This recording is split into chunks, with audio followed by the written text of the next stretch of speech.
dominating. Great try for the Robins. Huddersfield Giants take the points home. They missed it. It's a poor lad. That is one sensational try. 3 in a row. The Saints, the three-peat is achieved. An 8th grand final win for the Red Bee.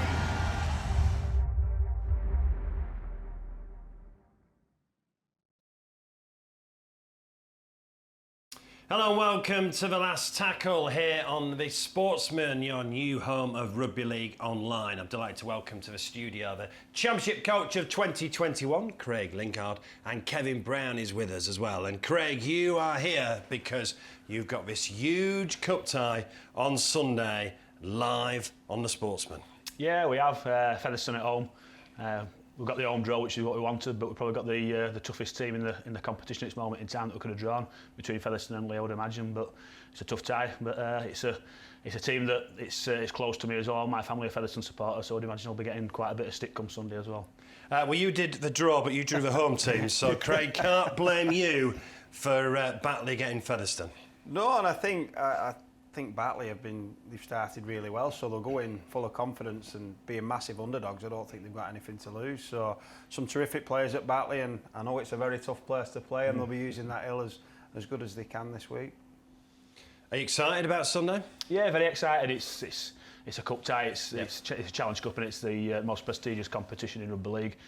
Plenty of history behind it. Batley the first winners as well. So it's something that the club have got a great history in. Obviously not in any recent history. I think they won 3 out of the first 5 and not won it since. So it's a long time since we've had any sort of successful achievements in the Challenge Cup. And I think with the game as it is now, it's very unlikely that any team outside of Super League is going to win the competition. So we need to try and make this Sunday our cup final and try and get into the 1895. And that's an achievable thing for us, the 1895 Cup, and that's certainly something we'll be aiming to achieve. But there is a huge incentive. Win on Sunday, and you could get that home draw against a Wigan, a Leeds, or whoever, St Helens, couldn't you? Yeah, definitely.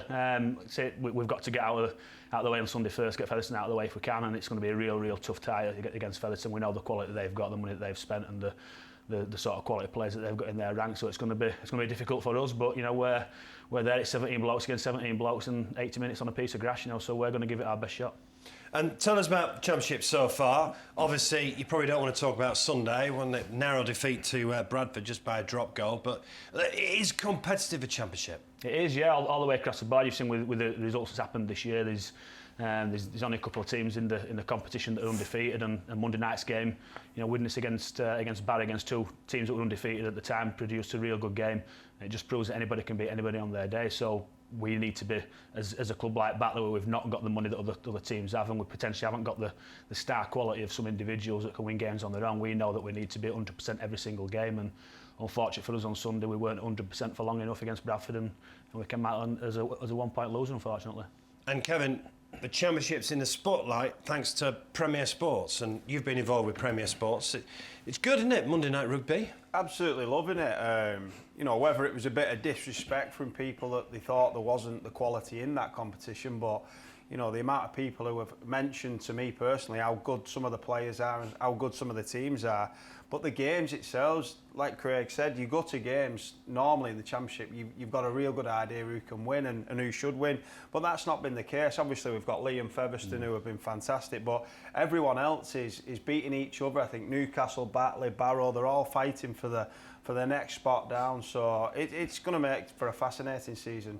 And how important is a heated gilet on Monday nights? It's the most important thing. Without that, You've I don't think soft. I'd survived. I've always been soft, Mark, so if you ask any of my teammates, they'll tell you. Right, it is the 5th round of the Betfred Challenge Cup.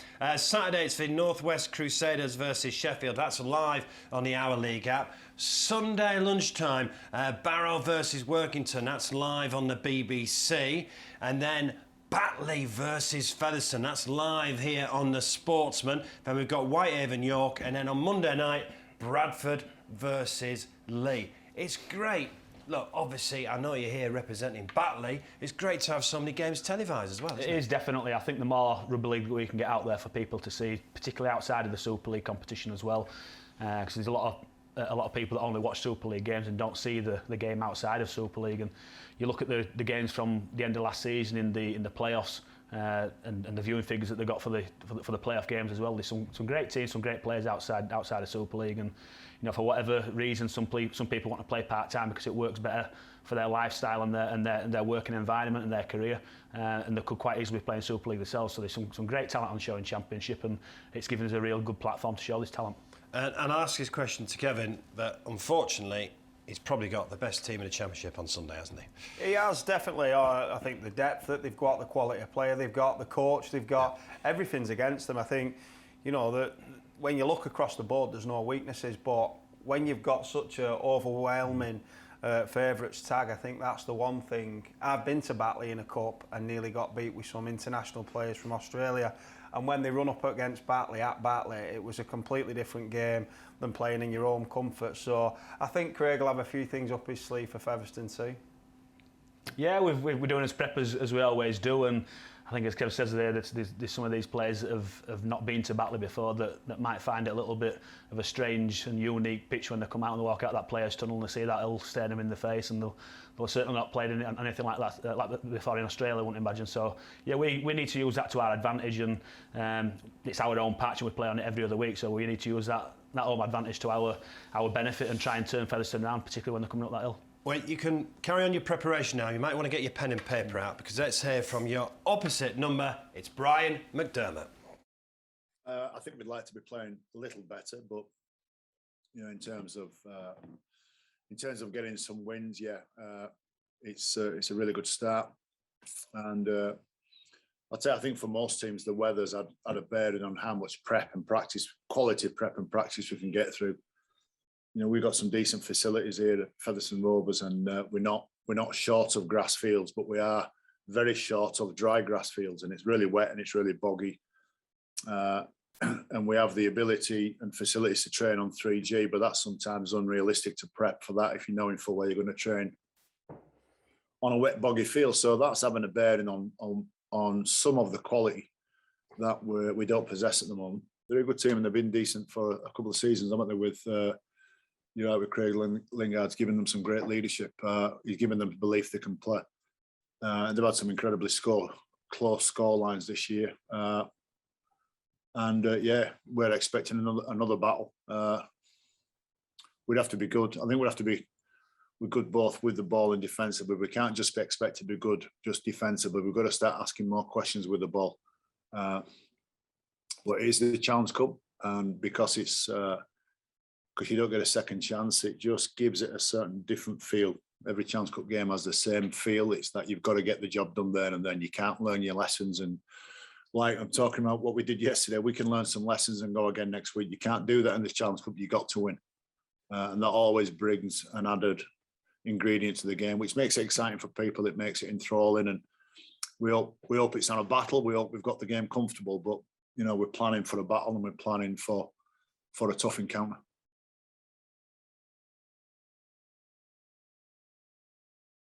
Yeah, the Batley Bulldogs versus Featherstone Rovers live here on the Sportsman, so subscribe now. Brian Mack's just done everything in the game, hasn't he? He's done everything in the game, and you can sort of see his resilience in that interview. He's not going to take Batley for granted. And why would you? They're a fantastic side, and he's saying he's preparing for a battle. Regardless which way this result goes this week, it will be a battle, and I'm sure it's going to be a close game too.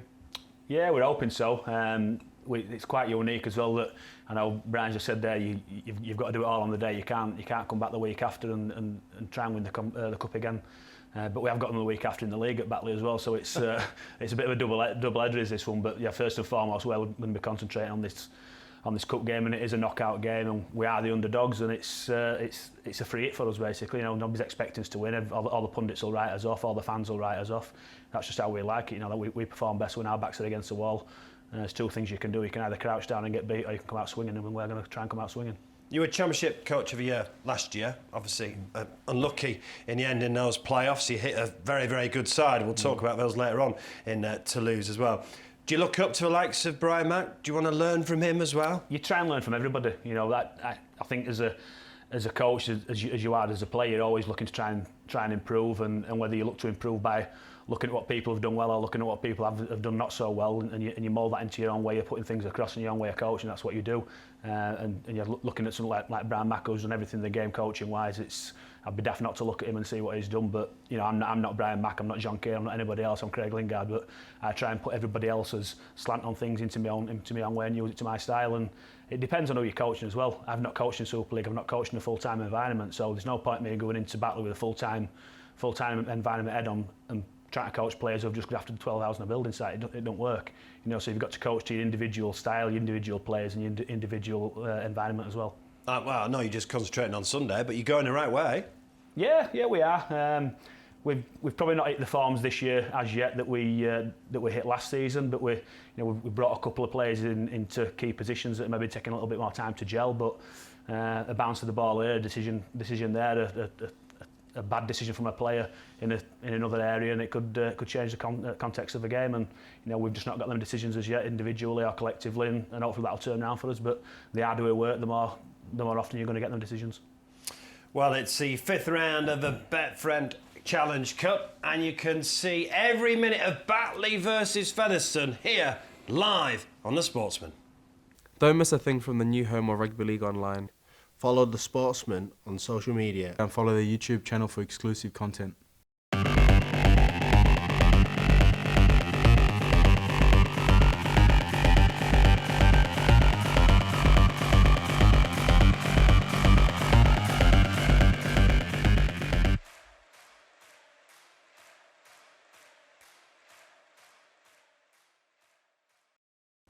So don't forget to watch that on Sunday, Batley versus Featherstone live on The Sportsman. Let's turn our attention to the Betfred Super League. Let's just talk about round 4's results first of all. Starting with you, Kevin. Leeds went into that game at Wakefield under huge pressure, but they did the job. They did, and I was watching the first half, and I think it was 30-0 after 40 minutes, and it looked like they were going to win comfortably. But you know, there were signs there for Wakefield that they've still got a bit of fight. I thought the character that they showed. They did that against Saints a week before as well, didn't they? Yeah, they don't give up, Wakefield. So they don't give up, and they will catch someone. I think they need to start a bit quicker and start a bit better. But you know, there's lots of positive signs. But like you say, Leeds did a great job. There was a lot of pressure building on that. Such a good squad with Austin and Caesar. I still don't think they've clicked, but they got the game won pretty convincingly. A hat-trick for Ash Hanley, he was superb. Harry Newman was back as well, but the news is not great today. He's had a reoccurrence of a hamstring injury, so Harry Newman's probably going to be out 4 to 6 weeks, which is a huge blow for a young lad just coming back. It is, yeah, and he's an immense talent, isn't he? He's a sort of talent that won't play in the game and highlighting the game in the UK, and particularly coming up to the World Cup at the end of this year. We want people like Harry Newman absolutely firing come the end of the season. Hopefully he can get himself back fit sooner rather than later and get firing for the end of the season, and hopefully getting that international squad and help England win the World Cup.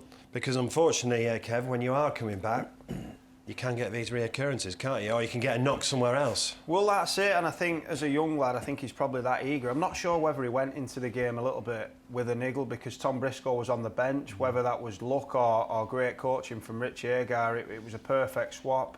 But yeah, just so disappointed for him because the green shoots and how good he looks, you know, it's just disappointing when he can't stay fit.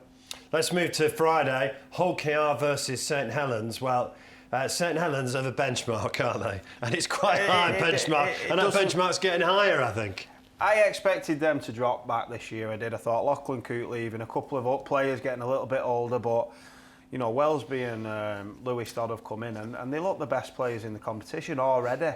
Both 20. Both 20, and people are saying, is it too early for England? I don't think it is. Well, Lewis Dodd's in the squad. Yeah, I think Wellesby will be at the end of the year too. I think, you know, both of them with Johnny Lomax. I think it's so good for them young kids coming through when you've got Lomax and Roby and Walmsley and Knowles and all these players, but they just look unbeatable for me at the minute. Yeah, they do, and I think the proof is in the pudding. They're not too young. You know, the Super League champions. These young kids are playing and they're moving around the park and they're being the game deciders, the game change. You know, so if they can perform like they are doing for a Super League team at the top of the table, who don't look like they're going to get beat anytime soon, why can't they do it at the international level? Yeah. I'm in a prediction league. I think I had Saints by 2. It was 42-8, wasn't it? They were superb again on 2 Friday or more, night. you said, didn't you? 2 or more. Yeah. Right, Warrington Catalan. Look, Kevin, I'm finding Catalans really interesting. They weren't at the races on the opening day of the season against Saints. They had no Tompkins, loads of players missing, and they did a job on Warrington. They had no right to go there and win, really. No Tompkins, no middle. They had no pack. They had Mike McMeekin, playing front row again, who was the star of the show. But I went to that first game against St Helens, and they were probably too aggressive, too emotional, and they've took it down a little bit, but competing for everything. I think Sam Tompkins' best trait is how competitive he is, and that's gone across his teammates now. So, I wasn't surprised to see him go to Warrington and win, but, when they get a few of these big bodies back and Tompkins, I think it's going to be a fantastic game this week against Wigan.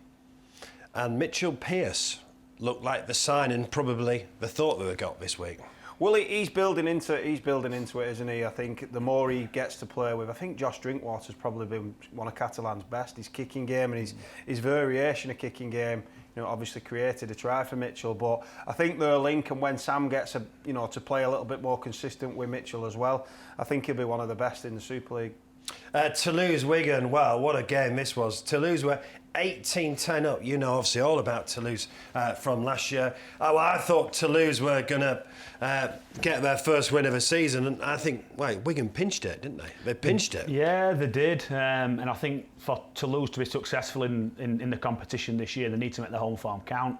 They need to try and make their home as much of a fortress as possibly can. I think you can see the slight difference in class and competition between the Championship and Super League week on week. You know that week on week in Super League, you've got to be on the money, you've got to be on the button.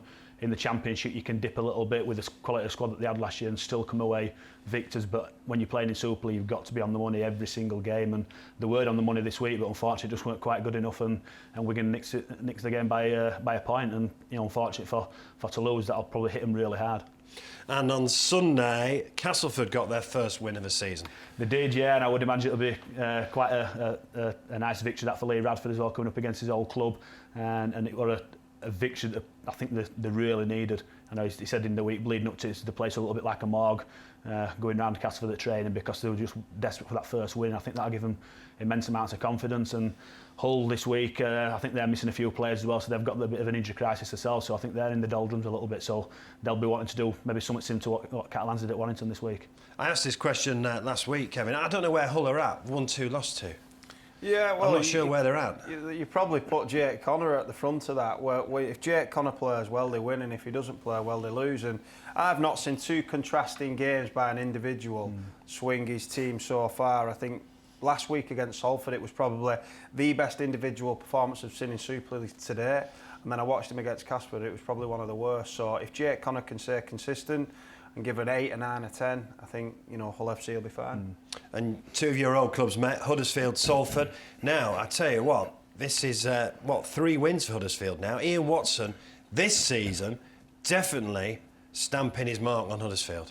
He is, and I think that not just the scoreline, but the way they won the game and the people who were playing particularly well. I think he was really smart in the off-season. He highlighted areas that he needed to recruit, and he put Chris Hill in there, who's obviously a leader. He got Luke Yates in there, who's a captain of a club, and then Tui Lolohea playing at fullback. For me, at the moment, he's the best player in the competition in the opening month.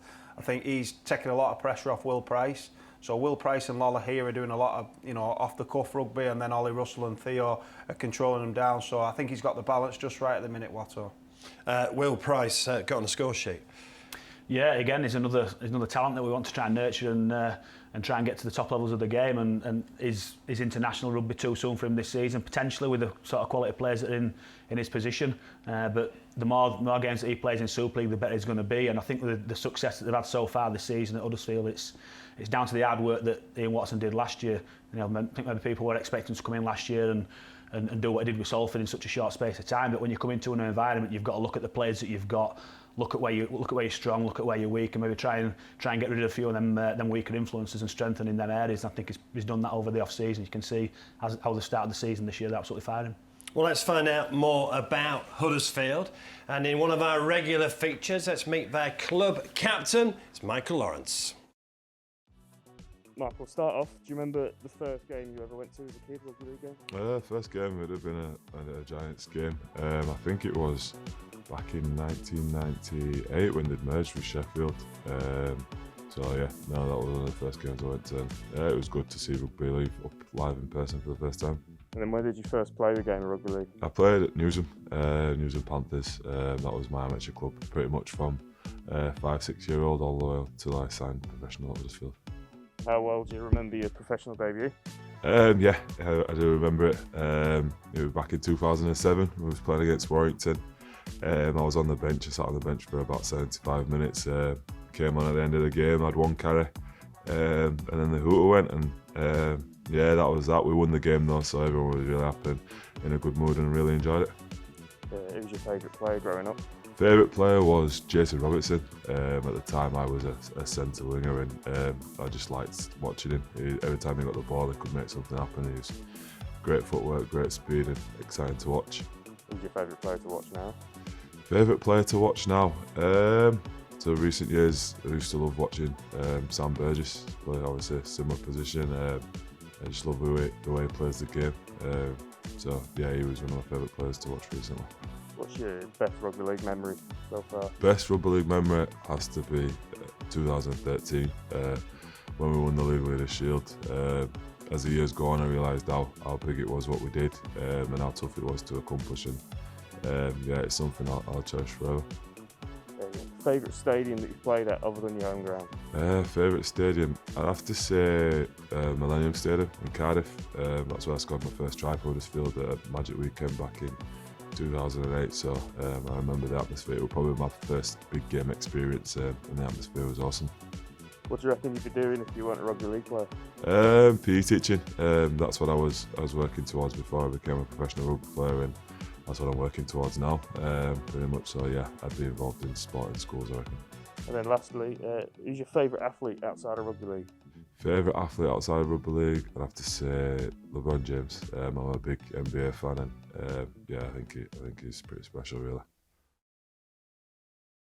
3 wins for Huddersfield. Ian Watson doing a very, very good job. Let's talk about this week's fixtures in the Betfred Super League. Starts on Thursday night, live on Sky, Leeds versus Hull. Fascinating with Hull losing twice, but also with Leeds getting one on the board. You want to see Leeds probably kick on if you're a Leeds fan, don't you? Yeah, you do, and you probably want to see that combination of Caesar and Austin really kicking. Not really got going yet, has it? No, we expected so much, and probably so soon because they have played together before. But yeah, it's stuttered its way through the opening rounds. I think the potential loss, or well, the definite loss of Cruz Lehman this week could affect them a little bit. But like Craig said, Hull are missing a few, Gale and Reynolds especially, that'll affect them. So I expect Leeds to win, and Leeds to win quite easy. Friday, Wakefield versus Toulouse. Both teams looking for their first win. That's a massive game, isn't it? An absolutely huge game. Even at this stage of the season, you would expect that the team that loses that game might be in a little bit of trouble. Wakefield, they'll be looking to improve on their own form as well. You know, so I think as a pundit, I think you'd maybe go with the home advantage as the key for this game, and Wakefield need to use that to their advantage, and I think they need to start a lot better than what they did in the first half against Leeds. And yeah, because they've finished the last 2 games well, Wakefield. Yeah, they did. It's sometimes easier to do that when the pressure's off. Then you're going at half time 30-0 down, you've lost the game.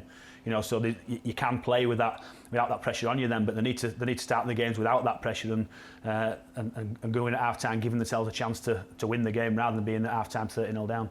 And also on Friday night, both teams had heavy defeats last weekend. Salford versus Hull KR. Yeah, again another big game for these two teams. They'll both want to get back onto some sort of form, and that's a game that could go either way. I think both teams are really good footballing sides when they're on the day. So I think it's which team switches on the best, and again you probably go with the home advantage on that one, I would say. Live on Sky on Friday night. We've also got 2 games on Sky on Saturday as well, but Friday night, St Helens versus Warrington.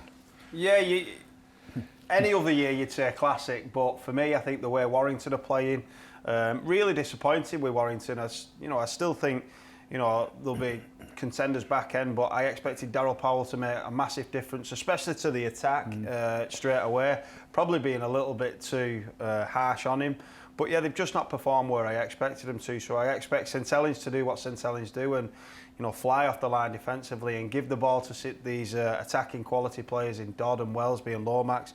And I think it'll be a tough night for Warrington. Because Kev said it early on, St Helens look even better this year. They look unbeatable, don't they? You know, they just keep raising the bar year on year, and it's going to be difficult for anybody to topple them this year. But the key is to be firing at the end of the season, not at the start of the season. So that will be the challenge that St Helens have got, is that they started really well. Can they maintain that all the way through the season and be ready in the playoffs at the end of the season as well? Live on Sky on Saturday afternoon, Huddersfield versus Castleford. Yeah, I think Castleford will be looking at trying to maintain the form with the victory they got last week, but Huddersfield, you know, they've I think 3 out of 4, I think, at this moment in time, aren't they? You know, so they're another form team, and I think the way that they've played, we've come up against Huddersfield in pre-season as well, and they look a big, strong unit and very well drilled, very well coached, and everybody knows the roles, everybody knows what they're doing, and they've got some X-factor talent as well, haven't they? So, you know, I think I'm going to go with Huddersfield on that one. And it's very early on in the season, we're only at round 5, but Kev, I think this is very significant on Saturday night. Catalans versus Wigan. Wigan obviously 100% record under Matty Pete. Very lucky against Toulouse. Have stayed in France all week, took advantage of doing some training in the south of France. How do you see Catalans versus Wigan? Oh, I think for me it's the tie of the round. It's the one I'm most excited for. Coming off, you know, big starts. There's been one loss between both sides. But yeah, I think Wigan taking it very serious by staying over there. I think they've done 11 days by the end of it. They'll do 11 days. So taking it serious. Rested a few players against Toulouse. And I know you say they were quite lucky, but I think them good sides, when they're not playing particularly well and they still find a way to win, I think that's what Wigan did. And Jay Field at the back, he's just a sensation at the minute. Yeah. So the battle of Tompkins and Field alone is worth a watch. So can't wait for that game. Catalans Wigan. Yeah, it's going to be a quality game, isn't it? I think we saw last week against Warrington with Catalans how good a team they are collectively as a unit. You find out how good you are when your back's against the wall, not when everything's going right. And we saw the players that they had out, the lack of middles that they had, and they came through and beat a decent Warrington team on their own patch. You know, so we know that Catalans have got some fight about them. They've got some grit and some determination.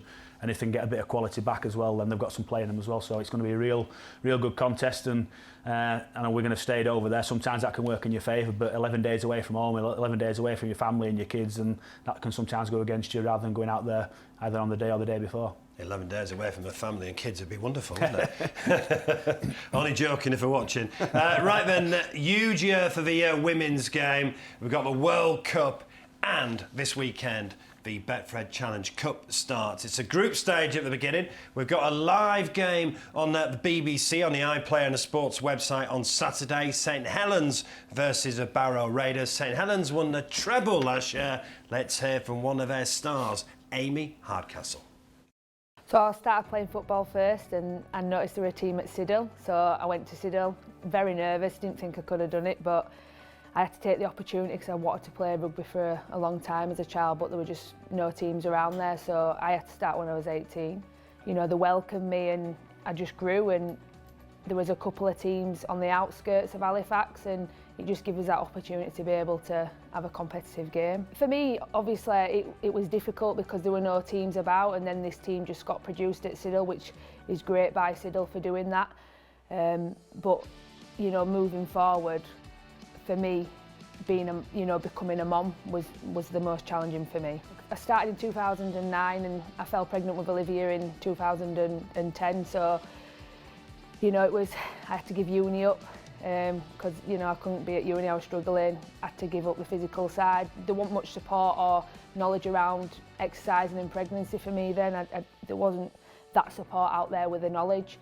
So yeah, I had Olivia. I missed out on going to New Zealand, which was, you know, a big loss but a massive gain, having my daughter. And then I kind of just left to build myself again and, you know, train hard and get back at Siddle and try and work through them routes again to try and get noticed for England. Like, I know I've got my daughter and everything, but just to see someone in the crowd or something on social media, like, it means a lot to me because I feel like they actually look up to me and it means something to them that they can actually look at an athlete and think, I want to be like Amy Hardcastle, like, you know, I want to be strong, I want to run like Amy. And it's same with Paige's hair, everyone wants a dinosaur hairstyle, and it's great because we're giving these girls an ambition to what they want to be. You know, as long as we're encouraging, I just think it's helping the younger girls see that they can play rugby league. So live on the BBC iPlayer and website on Saturday, St Helens versus Barrow as well. We'll be showing some women's Betfred Super League and women's Challenge Cup games here on the Sportsman as well, so stay tuned.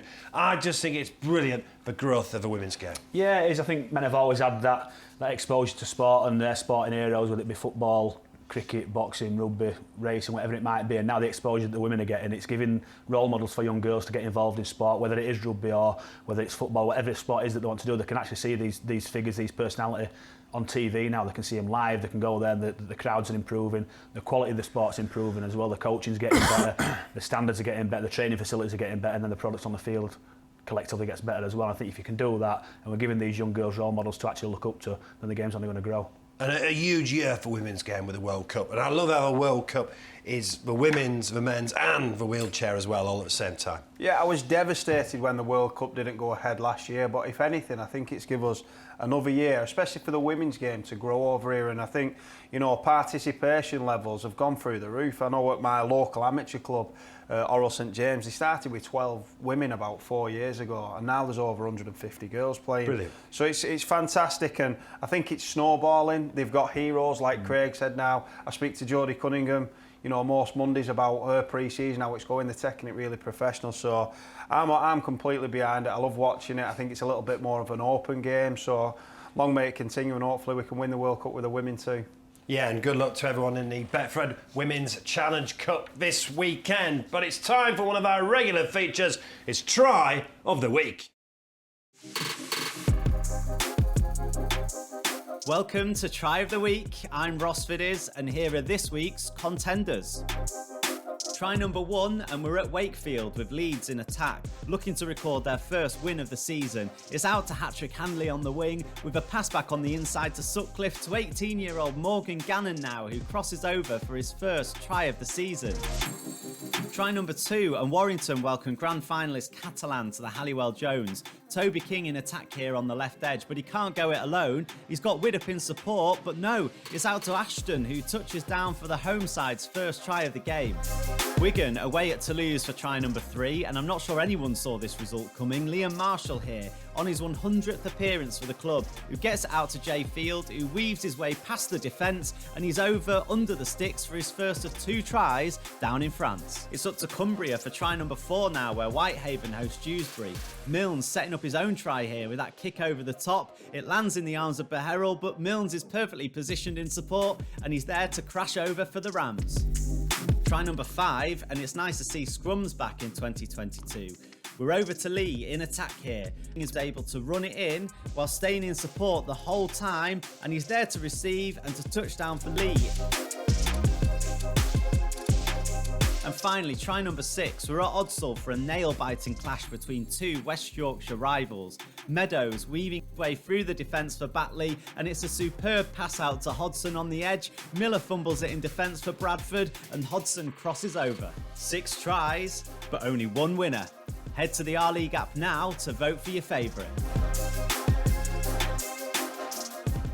Yeah, get on the Our League app and get voting. You can watch the North West Crusaders versus Sheffield in the Our League app on Saturday in the Betfred Challenge Cup. Here it is the Batley Bulldogs versus Featherstone Rovers, and the Batley Bulldogs coach is here. Excited then for Sunday? Yeah, definitely. We've started as prep already. We've got quite a few injuries. We were down to his last 18 players at the weekend, so we're hoping to get a couple back. Whether we do or not, we don't know, but you know, we'll have 17 players out on the field, I would imagine, and they'll give it the best. And I'm told you're not allowed to do the draw for the 6th round. No, I've had my fingers chopped off. I'm not allowed to do any more. No, but you'll be doing the game, aren't you, on Premier Sports on Monday, Bradford versus Lee? Yeah, can't wait. It should be a great game. They played not long ago and Lee came out big winners, but like we've just said before, it's a different kettle of fish going over the Pennines and travelling to HODSON, so I'm sure Bradford will have a good go at that. Right, gents, thanks for coming. Craig, good luck on Sunday. That is live on the Sportsman. The Batley Bulldogs versus Featherstone Rovers live on this channel. Good luck to everyone this weekend. Enjoy your rugby.